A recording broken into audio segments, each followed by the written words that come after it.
Russia, India, and China. Over the years, 5 more countries join. South Africa, Ethiopia, Iran, Egypt, and the UAE. So 9 members in total.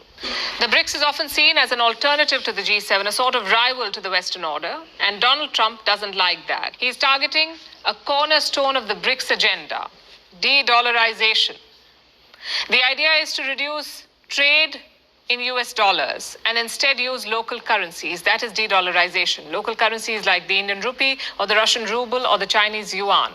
Donald Trump doesn't like that one bit. Listen to what he said on social media, and I'm quoting, "We require a commitment from these countries that they will neither create a new BRICS currency nor back any other currency to replace the mighty US dollar, or they will face 100% tariffs and should expect to say goodbye to selling into the wonderful US economy. They can find another sucker." A typical Trump threat. Adjectives plus high stakes plus Twitter post. But what's his plan here? Well, tariffs seem to be Trump's new favorite weapon, whether it's against Canada or against Mexico or against China, or now against the BRICS nations. Donald Trump says, promise to not abandon the US dollar. If not, he will impose a 100% tariff on BRICS goods. Suppose an Indian car is being imported into the US. The price of the car is $12,000. American importers will have to pay 100% of that as import duty. That means another $12,000. So the cost of that vehicle in America just doubled. That's how tariffs work. Now, how realistic is this threat by Donald Trump? Most of the BRICS nations have not reacted yet, but Russia has. They say such threats will accelerate the dollar's decline.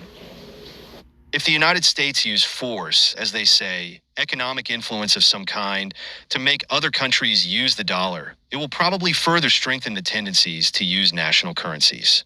Dollar is beginning to lose its attractiveness as a reserve currency for a number of countries. Trump's allies say it's all about leverage. He's not serious about the tariffs. He's using it to gain an upper hand in negotiations. They also point to the example of Canada.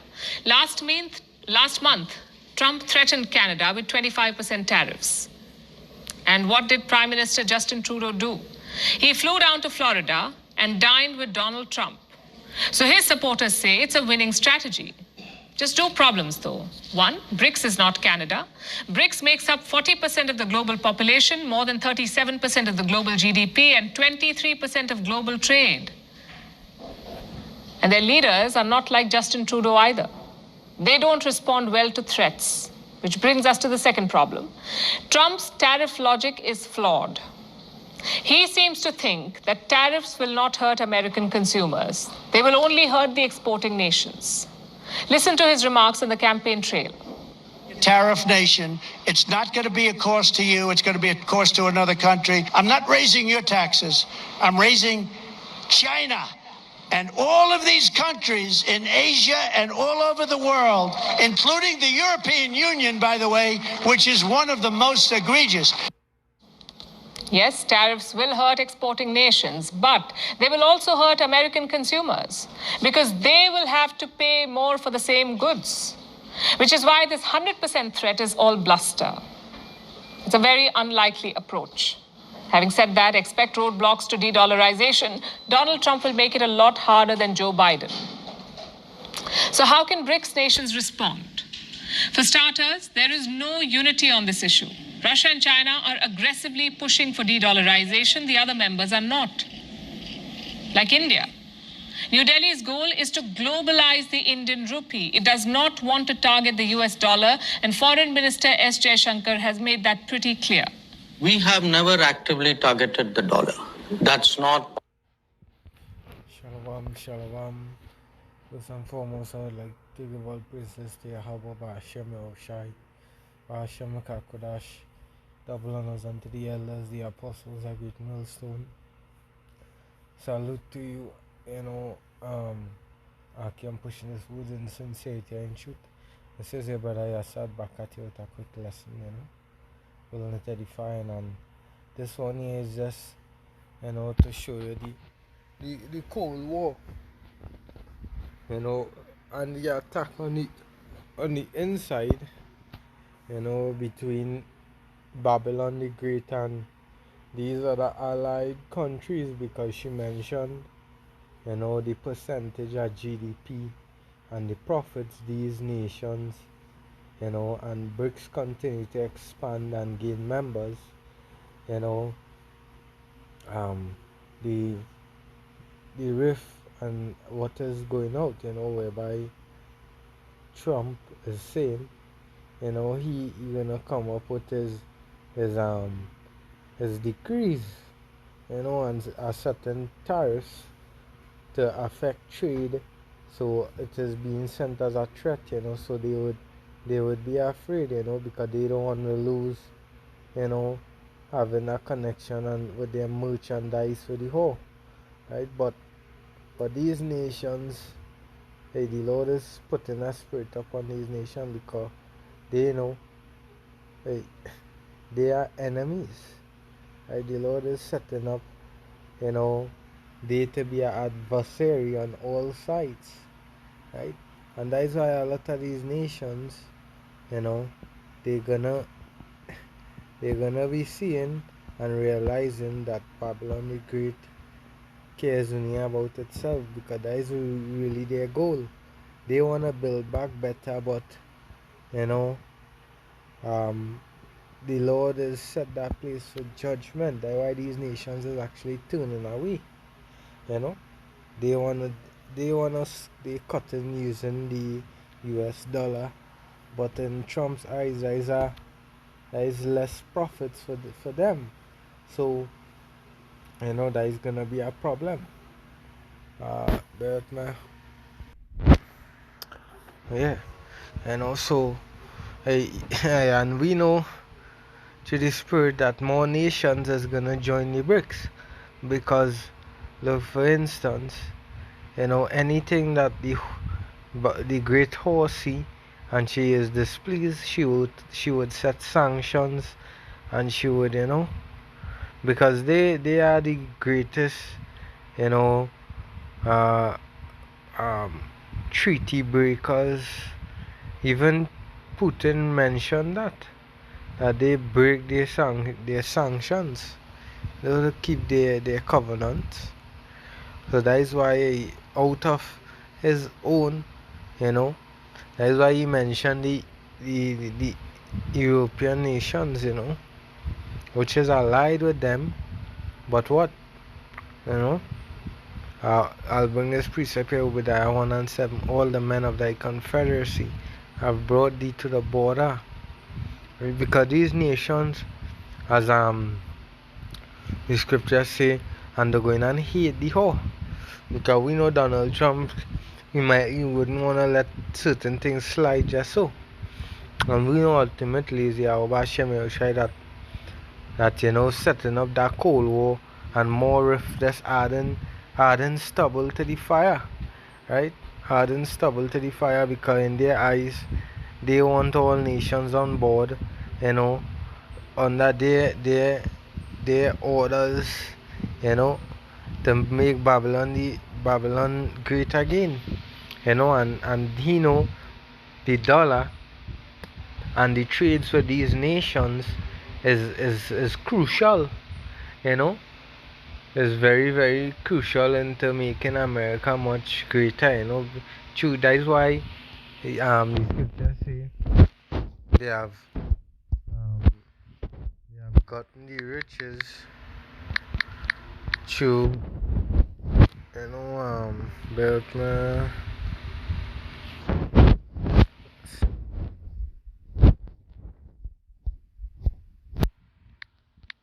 souls of men.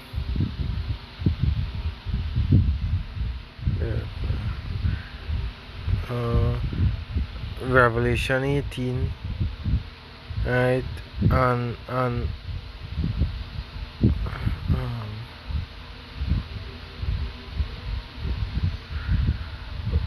11, and the merchants of the earth shall weep and mourn over her, for no man buyeth her merchandise anymore, because through her trades and the trade in these countries using the dollar, to do trades. It it brings in a great GDP. You know, it actually, you know, brings in profit to better the economy, right? More more more more exportations, more revenue, everything. Right, so jumping down to verse 13, and cinnamon and odor and ointments and frankincense and wine, oil, fine flour and wheat and beasts and sheep and horse and chariot and slaves and souls of men. Right, um, jumping to 15, the merchants of these things which were made rich by her, else stands afar off, weeping for fear of a torment, weeping and wailing. Right, um, verse 16, and saying, alas, that great city, because was their motive to make Babylon great again? That is Trump's motive. So he don't want these nations coming to mess things up with his currency by, you know, with the de-dollarization format that they want to come with, right? Let's say that was clothed in fine linen and purple and scarlet and decked with gold and precious stones and pearls.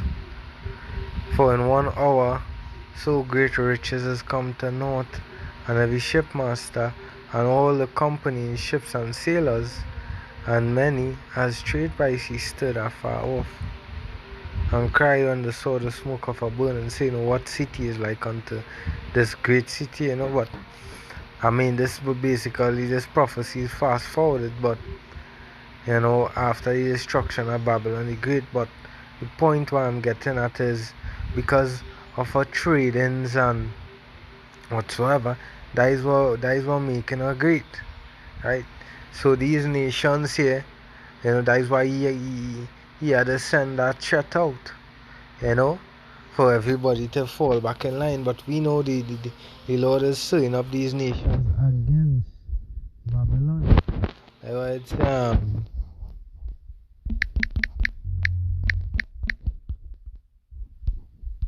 because this battle, it's not only the hot war, you know, but this is all the build up, you know, into joining Babylon the Great out to, you know, the actions, you know, Babylon the Great being set against these nations because they are falling in line.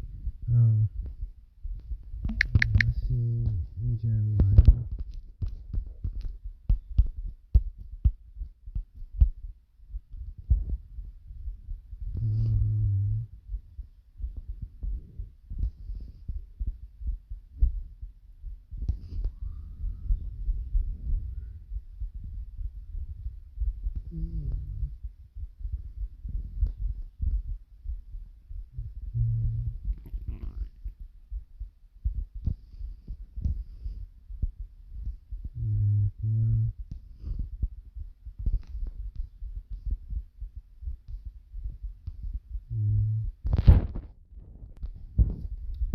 Jeremiah 50 and verses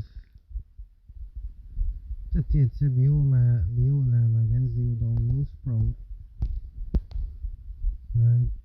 Said the Lord Yahweh Bashem shall powerful, for thy days come and the time that I will visit thee, and the most proud shall stumble and fall, and none shall rise up. Right? Raise him up. Yeah, because that is why the scriptures say, could Babylon be healed? I'll get that precept there right after.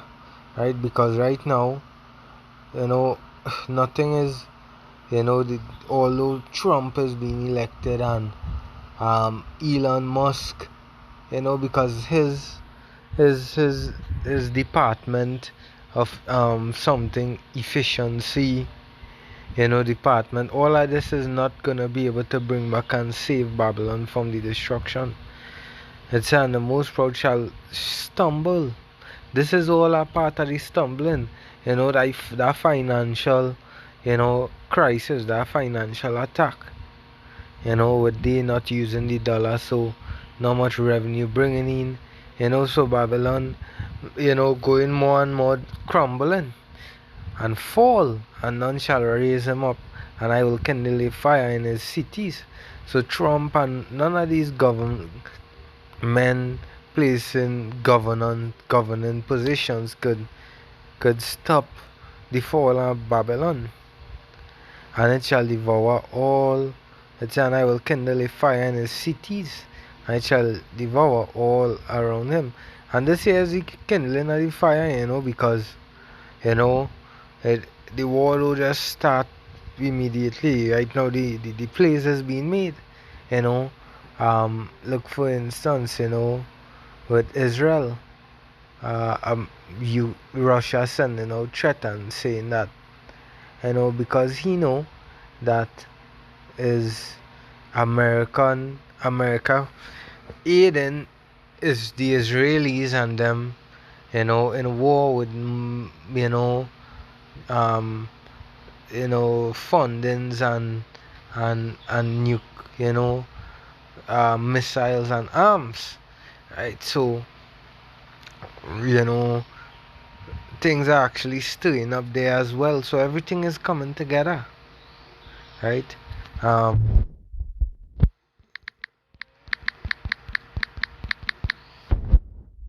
gotta say Jeremiah 51:9, we would have healed Babylon, but she is not healed. So all that rally about make Babylon great again and whatsoever, forsake her. That is what these nations doing, and they're starting to do it by the dollar, right? All these nations deciding to trade in their own, currencies whatsoever. And let us go everyone into his own country, for judgment reacheth unto heaven, and is lifted up even to the skies. So these nations are actually seeing it, and that is why they even quote from Putin even quoted, from the scriptures, the judgment of Babylon the Great. Well, it's just a quick video, shedding a light on what's actually taking place, because this is prophecy. Babylon fall is evident, and everything, one, everything adding up, the prophecies gradually coming together. Hopefully this was a final praises to Yahweh Shem Shai. Double honors to the elders, the apostles, I get millstone. Until the next one, Shalom.